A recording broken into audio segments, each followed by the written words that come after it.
একই হার মুনাফায় কোনো আসল 6 বছরে মুনাফা আসলের দ্বিগুণ হলে কত বছরে মুনাফা আসলে 3 গুণ হবে? 6 বছরে হচ্ছে দ্বিগুণ, কত বছরে 3 গুণ হবে? তাহলে কি, ধরি আসল 100 টাকা। এখন লিখি 6 বছরে মুনাফা আসল, 6 বছরে মুনাফা আসল দ্বিগুণ, তাহলে হচ্ছে কয় টাকা? 200 টাকা। তাহলে আসল ছিল 100 টাকা, মুনাফা আসল দ্বিগুণ হলো 200 টাকা। অতএব মুনাফা 200 - 100 সমান 100 টাকা।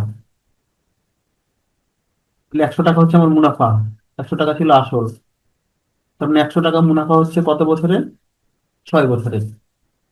এরপর আবার দেখি, মুনাফা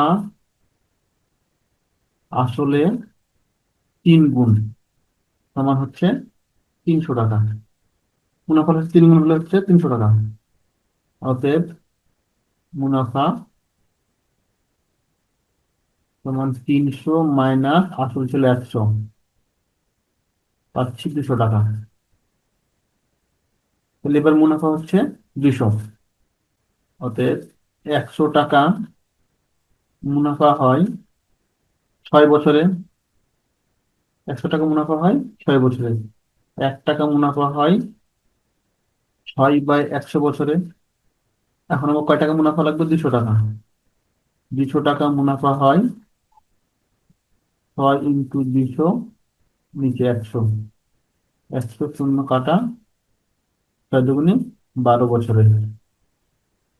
এটা অ্যান্সার। তাহলে আমার 3 গুণ হচ্ছে 12 বছরে।